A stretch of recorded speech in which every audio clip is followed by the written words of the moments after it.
Welcome to What Is, the series where we look into a game and ask the question, what is it?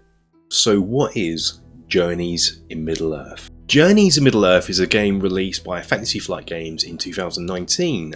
It was designed by Nathan Hayek and Grace Holdinghaus. It is a fully cooperative game that is fully supported by an app that basically takes the role of the games master. The game is for 2 to 5 players, each working together to complete a single adventure in a larger campaign.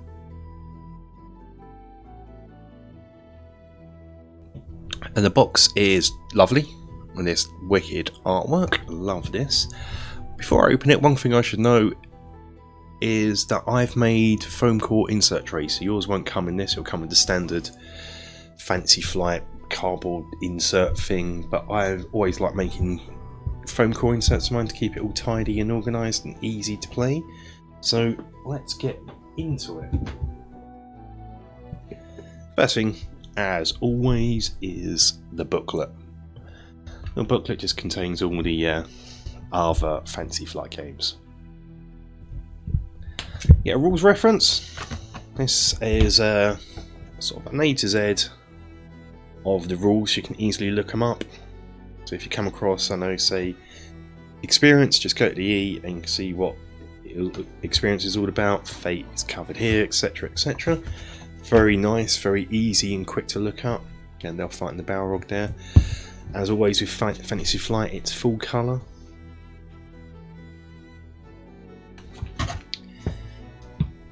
Learn to play.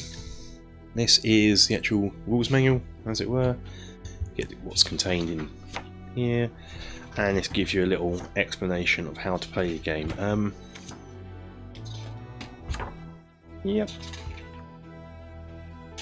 Some colour, lovely. Get this. This is telling you to stop and download the app.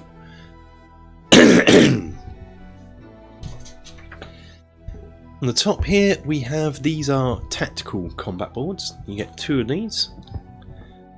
These are the grass ones. They're double-sided. On the back of each one it goes to cobbles for a dungeon type thing. And here we go. Here's the first tray. Here we have some scenery. These are barrels. Flip over a table for the combat maps. Here we have walls, and on the other side are rivers. Here we have some campfires, and on the back is like a statue. Here's some trees, and on the back is some rubble rocks. Here we have, I think this is mist. These go, and that's a pit. These will be used on these kind of tiles here, so you can be setting up sort of a room, and it gives you little different, slight tactic variations compared to the main game. That's where they'll be set up, I think. Get 3 pits, 3 mists. That's what they are. Loads of tokens. I believe these are darkness tokens. I've not come across these yet, so I'm not too sure what these are for. These are inspiration tokens and search tokens. So when you're on the board, these will be put on the tiles. When you collect them, you put them on your player area and they become inspiration. These are human or people tokens that get put on there so you can interact with them. I forget what these are. Let's have a quick look. I don't like being well prepared, is there? I'm never well prepared. Yeah, these are darkness tokens. Oh, of course they are. Search tokens. These go on the board and you can search and you might find something. And these are threat tokens, which are never good. These are depletion tokens. So certain items have a certain amount of uses, and each time you use them, you put one of these on to represent that you've used it once, twice, 3 times, and then when it reaches its depletion level, you lose the item. Underneath, we have the player cards here.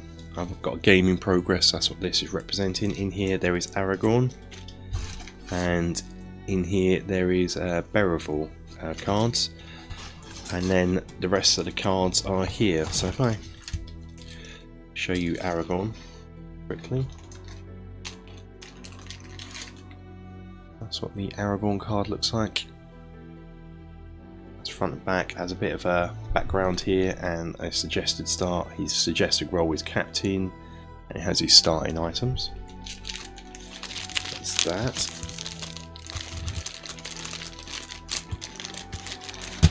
And we have Berevor's cards here. Berefor is a Fantasy Flight game. You may recognise her from other games that they've done. The other characters are Bilbo, Legolas,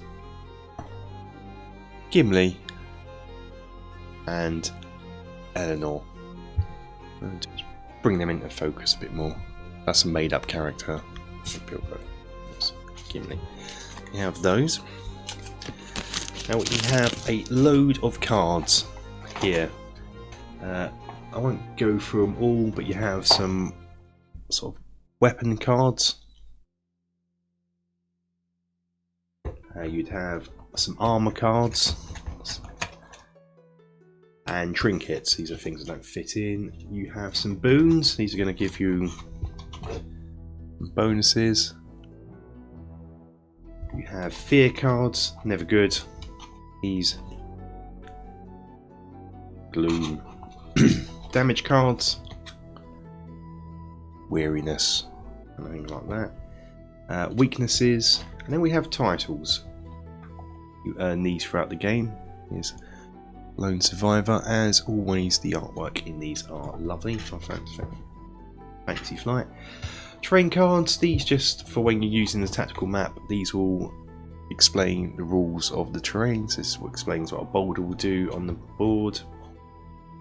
And then you have the character cards here. So Aragorn and Berefor are already out because they're being used in my game, so they'll be in this pack here. But Bilbo, if we look at Bilbo's cards, these have numbers down the bottom here. So it's Bilbo 1, 2, 3, 4, and 5. So these are their skill cards. We have some for Bilbo, Elenor, Gimli, Legolas, and then you have the role cards. So you have burglar cards, Captain, Guardian, Hunter, Musician, Pathfinder. Some of these are probably again already out. What's the last one? Oh, and that's it. And then you have basic sets, which everyone gets some of these. Basic one, and these you have 5 of these, and each of these are all the same. These are just skill cards that everyone gets hold of. And then you have these banners.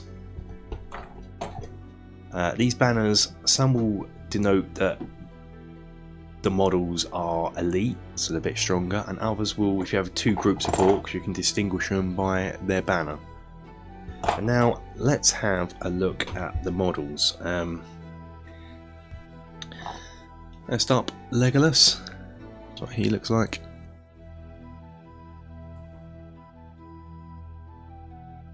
See, these are not based on the films. Bilbo.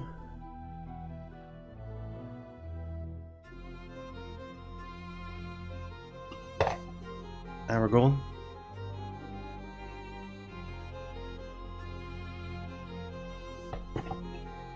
Gimli.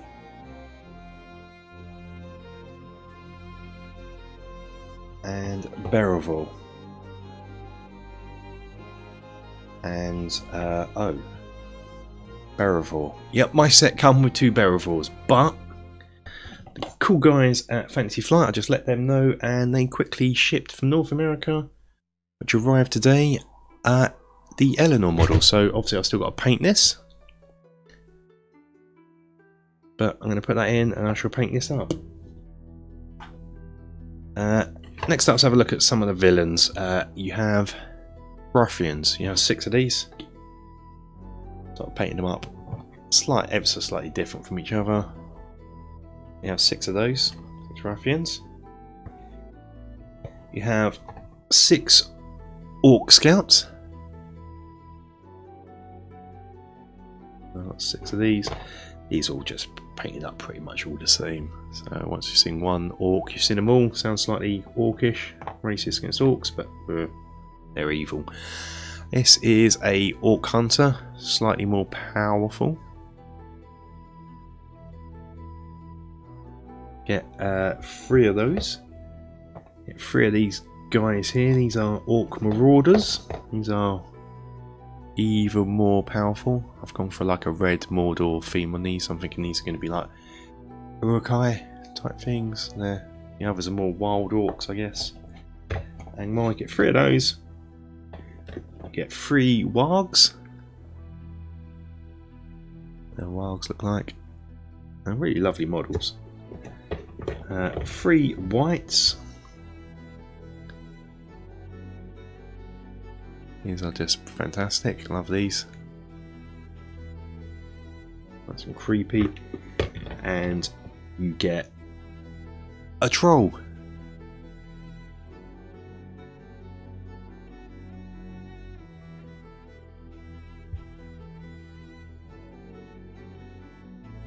And that is what's inside the box. Apart from, you may be thinking, hang on, there is another tray. This is probably the tiles, and I love these tiles. They just invoke Middle Earth. So detailed. Look at that.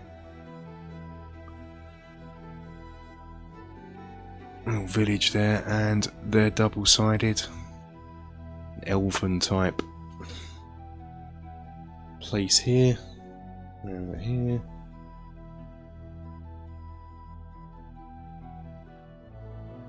That's fantastic. Oh, numbered.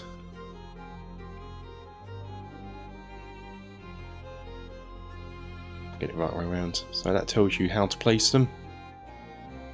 The app will tell you pull out 300A. And we get that. Some ruins. You've got underground stuff going on here.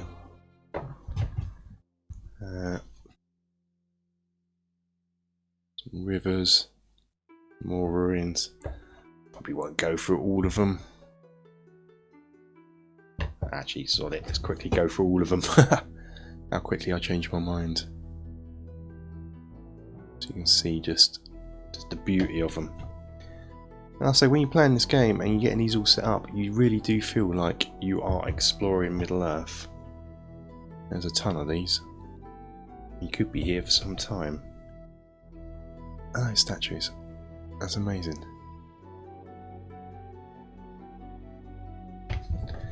It just screams and invokes Middle Earth, doesn't it?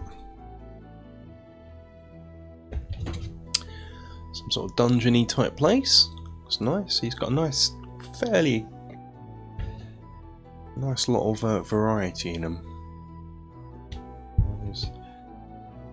As quick as I can because they are so many. Is that a well there? Yeah, looks like it.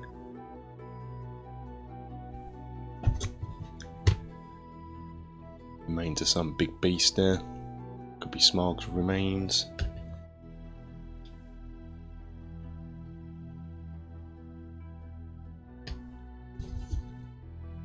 You get so many tiles.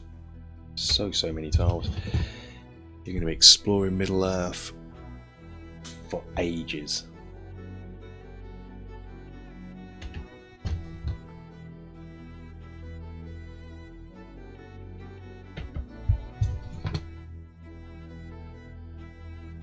Another dungeony type place. Little ones. Do these 2 at a time. And last one. And that is what is inside the box.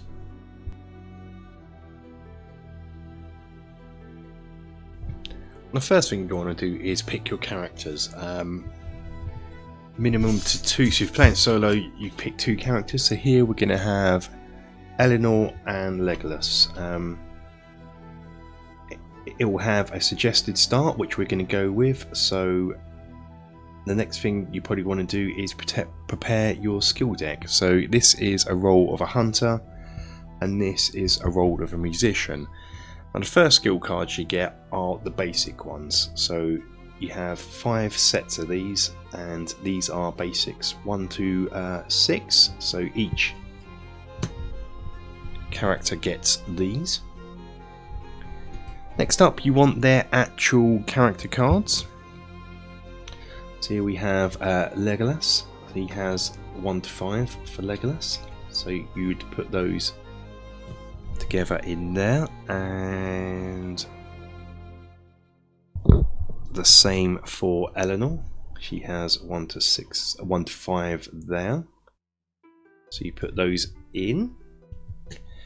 Next, you take their role cards. As we said, we're going for the basics. So Legolas is a hunter, and you only take the first 3 of these. If you can notice, they're slightly different colour. Basics are green, and then you put the others back in the box for now until you level up a bit. There we go. And each character also has a weakness card that is put into their skill deck.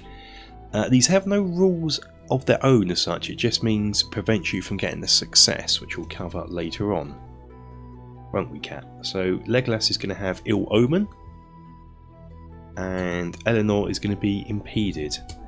And then you shuffle these up.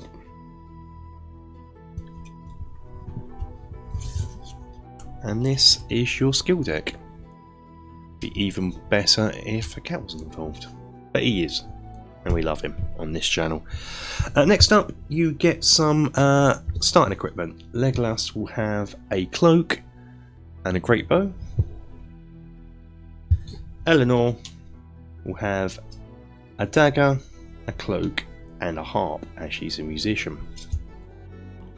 And then it's over to the app, which will outline the story and tell you which tiles will place and what tokens to place on the tile. Here, me and the cat, we are excuse me, cat, we are playing Legolas and Eleanor. We've got them on the board set up. We've got a search token, a person token, a villain here, a ruffian, and just off to one side we have this token. This means this board is unexplored, which we'll get to in a minute. Then you have different phases. The round sequence is as follows. You have an action phase where each hero takes a turn performing 2 actions. Then it's the shadow phase where enemies will activate and darkness is resolved if necessary, threat increases and threat events are activated, never a good thing. And then the rally phase, this is where you get your deck sorted out a bit, which is cool. So what we do now is you flip these over. I'll do it for you, Cat, it's okay. So these are face up, and you have some stats here, which we can see here. Eleanor has fear of 6 and can take 4 damage, and same for Legolas. That means they can take 6 amounts of fear and 4 damage before they are dead.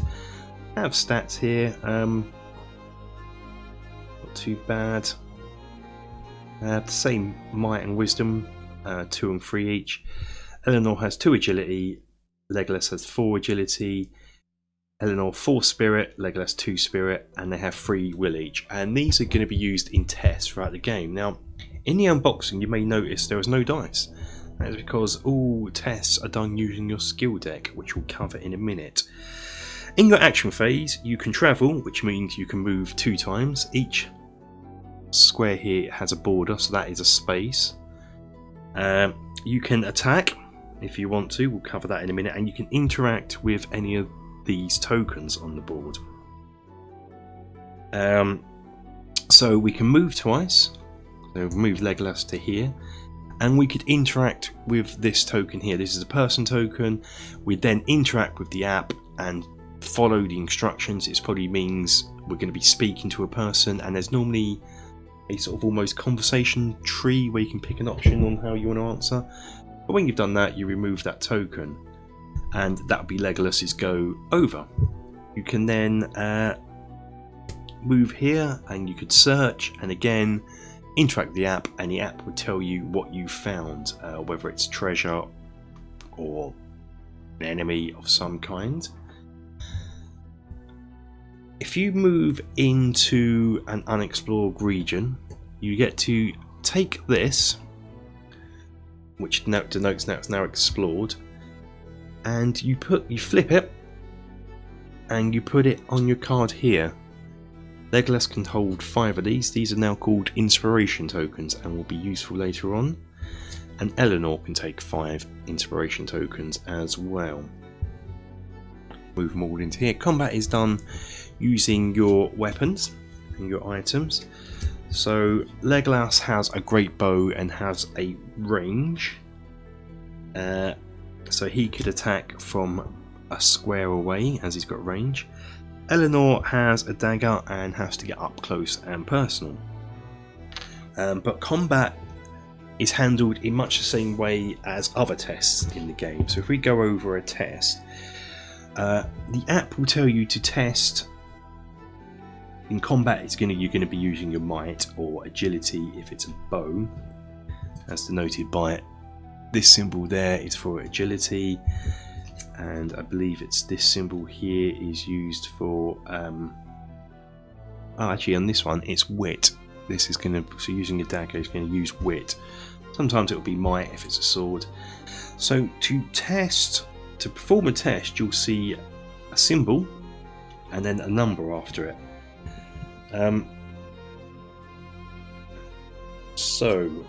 The numbers after it is the number of successes you need, and the number you refer to your card here to see how many cards you draw. So agility 4, so if I'm going to perform a shooting action, I get to draw 4 cards out of my deck. Now what I am looking for, I didn't want the so you never want to see your weakness card. That means you're not going to get anything from it. This card here has no symbols, so it is doesn't really help me out here. But this card here is what I'm looking for. This denotes a success. That's great. But the app might tell me I need 2 successes to inflict a wound upon him. Or sorry, not the app. Your cards here will tell you how many successes you need. So 1 success is 2 hits, 2 successes is 5 hits. Now he might have 5 hit points, so I really need to do 5 points of damage to kill him. At the moment I've done him for 2 damage because of this success here. But then I also have this card here. Now this on its own doesn't denote a success, but the inspiration I got earlier, I can spend that to turn this into a success, and in doing so I've got the 5 wounds I need to kill him. All tests are done in this same manner. You'll refer to your card and you'll draw cards from here trying to get successes out.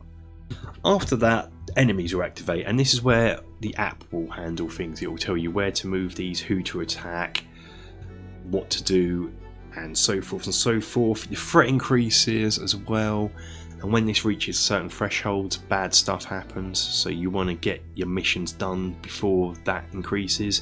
It gets worse and worse. And then we move on to the rally phase. And the rally phase is where you reset your skill deck. This just means all your discarded cards get put back into the deck and you shuffle them. Like so. And then the app will probably tell you to scout for a number, scout for 2 for instance. Now this is a really cool mechanic. What this means is after you shuffle your deck, you would then scout for 2. This means you look at the top 2 cards and then you can decide what to do with them, where to place them back in the deck, top or bottom. Now this ill omen I never want to see when I'm doing anything, so I can potentially put this at the bottom like so. See you later. So you know it's not going to come up when you're checking skills. The other thing you can do is prepare cards. Now you'd notice that these have text at the bottom and they have no purpose when doing a skill check, but if you prepare a card, you take it out of your deck and place it down by your character card, and this is prepared, and then you can utilize the rule here. This is a good one to have because it doesn't have a skill token on, so it's not gonna, you want it out of your deck anyway. Sometimes it's a choice between, do you want to keep the card with the skill in the deck for skill successes, or do you want to use this awesome rule here? These are normally good. So this is rest 2. Discard at the end of your turn. Discard at the end of turn to discard 2 face down fear or damage. That is brilliant. That means you can rest at the end of your turn and heal up. Strike 2. When you attack, discard to add 2 hits. So you can instantly see how preparing a card can be useful. And then it just repeats and goes forward. There's a bit more to it than that, but this really, without showing you in game as we play, is about it really, due to the use of the app. So I hope that gives you a bit of an overview on how to play the game, and you'll see, come to see what's what as we're playing it in a Let's Play.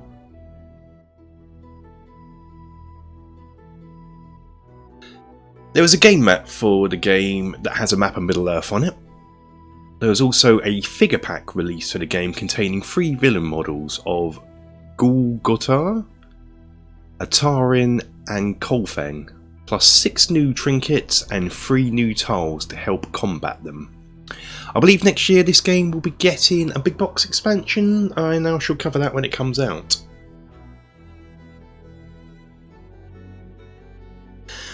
This is a new game, so it's available in all good gaming shops. There is a link in the description where you can buy it from Amazon.